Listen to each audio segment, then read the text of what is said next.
Всех сегодня приветствую, вы на канале Realistic PES. Если вы играете в эту игру уже достаточно давно, еще со времен 23-й части, и застали отдельную кампанию и даже отдельный сезон, который был посвящен чемпионату мира, то наверняка вам есть чем сравнить нынешнюю кампанию, как раз таки с той, что была около 1,5 лет назад. И именно этим сегодня и предлагаю заняться, поскольку, на мой субъективный взгляд, нынешняя кампания уступает той, что была посвящена чемпионату мира. Но обо всем по порядку. Не забывайте про привычную активность под этим роликом, пишите свои комментарии, проставляйте лайки и подписывайтесь на канал с колокольчиком.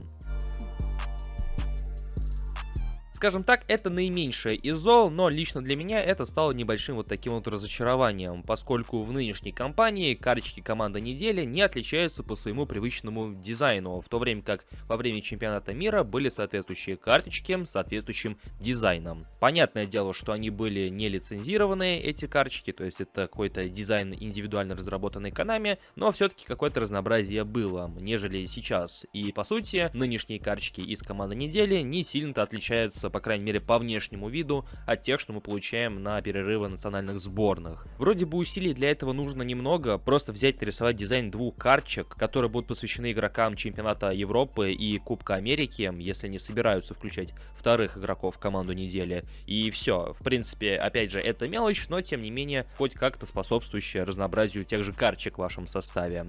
А так, по сути, карточки команды недели почти никак не отличающиеся по внешнему виду от тех, что мы наблюдаем по ходу всего сезона, независимо это клубные карточки или же национальные карточки. Единственный плюс от нынешних карточек команды недели, теперь у национальных карточек есть привязка клубом, и это на самом деле очень и очень хорошо. А вот следующий минус, как по мне, уже более весомый и непосредственно влияет на зарабатывание монет игроками и в целом покупку последующих паков. Ведь точно так же, как и сейчас, в той кампании, посвященной чемпионату мира, были отдельные премиум паки, которые мог приобрести любой желающий, вне зависимости от того, донатит он или нет, поскольку тогда в игре было, по-моему, аж целых 3 ивента, где игроки могли заработать золотые монеты. И получается, что за неделю с учетом бонуса за ежедневный вход пользователи могли заработать где-то около 200 золотых монет, просто пройдя 3 ивента и заходя в игру на протяжении 7 дней. И все это продолжалось вплоть до завершения самого чемпионата мира. И стоит ли говорить, что тогда игроки могли заработать намного и намного больше монет, нежели это происходит сейчас, потому что,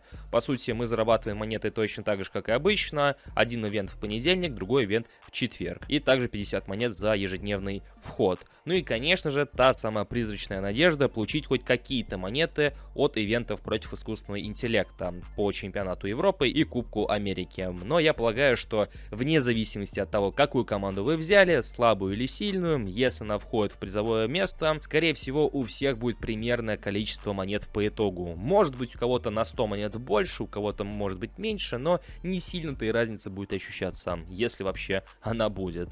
Полагаю, что мало кто будет спорить на этот счет, но после старта нового сезона новый номинальный пак, который посвящен игрокам национальных сборных, ну как-то особо не привлекает. И по сути там где-то футболиста 5, и все из них 5-звездочные. Стоит ли говорить, что во время почти что аналогичной кампании в 23-й части, только по ЧМ, был также номинальный пак, и игроков там было намного и намного больше. Конечно, не все там были 5-звездочные игроки, но тем не менее, как минимум выбор был намного и намного обширнее. Эта кампания приходилась, как я уже неоднократно упоминал по ходу ролика, на 23-ю часть, на eFootball 2023, а в это время Konami все еще заботились о магазине поинтов, те самые розовые монетки, и время от времени они его даже обновляли. И как раз таки со стартом той кампании, со стартом того сезона в 23-й части, в магазине поинтов появились две новые, достаточно интересные легендарные карточки, а именно Коллер и Кан. Легендарная карточка немца до сих пор иногда виднеется у некоторых пользователей в составе. Я сомневаюсь, что они играют в игру настолько давно, что выкручивали его из отдельного пака, а поэтому подозреваю, что они некогда успели его урвать за розовые монетки. Коллер встречается намного реже, и если встречается, то его эпическая версия версия, но тем не менее на тот момент это в принципе был неплохой подгон, чтобы в целом хоть как-то разнообразить состав, попробовать поиграть за такого великана как Коллер, потому что за него тоже нужно уметь играть на самом деле, и это было интересно на самом деле.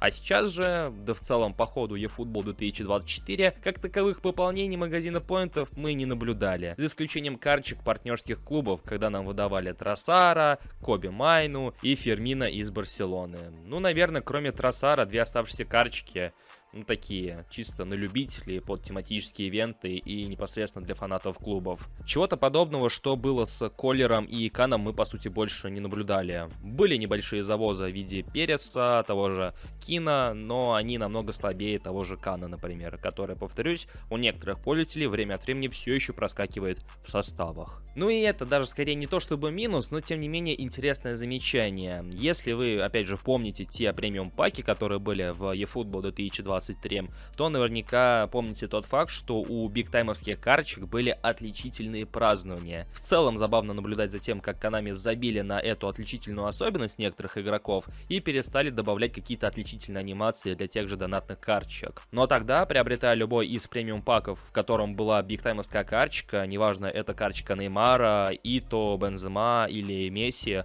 у каждого из них было свое отличительное празднование. Это, конечно, тоже мелочь, и я это в целом всерьез не рассматриваю, но факт остается фактом. Сейчас же Konami выкатили те же самые премиум паки с теми же бигтаймовскими карточками. Слава богу, у них хотя бы внешность отличается, в частности у Месси и Гризмана, но каких-то отличительных празднований за ними не наблюдается. И в принципе здесь же можно возразить, что в отличие от тогдашних премиум паков, в нынешних паках появились тренеры, и что самое интересное, тренеры с бустами, с проставленными стилями, которые до сих пор не были у донатных тренеров. И на самом деле это и вправду имеет место быть. Просто тогда, на момент eFootball 2023, премиум менеджеры были не настолько распространены. И по сути два премиум менеджера, которые были в игре до этого, это, по-моему, Гвардиола, Кройф и, возможно, вместе с ними был Канаваро. То есть даже не двое, а трое премиум менеджеров, и у всех троих был основной стиль, это именно что контроль мяча, владение мячом, и, в общем-то, как-то вот так вот. И, соответственно, в тогдашних премиум паках как-то было не до отдельных тренеров вместе с игроками. В общем-то, Konami в лишний раз подтверждают тезис о том, что они в целом любят забывать о том, что делали ранее, игнорировать свои предыдущие, скажем так, в кавычках, заслуги, и, судя по всему, они вообще не опираются на то, что делали ранее, а просто делают все по новой, и забывают о том, что когда-то добавляли в игру, что когда-то было в игре, и отдают приоритет чему-то другому. Иначе я не знаю, как это объяснить. Почему они так спокойно забили на магазин тех же розовых монеточек, почему в целом халатно как-то отнеслись к дизайну карточек под национальные турниры. Все это и много другое мне остается неизвестным. Но ваше же мнение, дорогие друзья, как и всегда, я буду рад узнать в комментариях под этим роликом. Не забывайте поддерживать его с вами большими пальцами вверх, а канал подпиской и колокольчиком, если вы находитесь здесь впервые. У меня же на сегодня все. Я всем благодарю за просмотр и желаю вам приятной игры. Всем пока!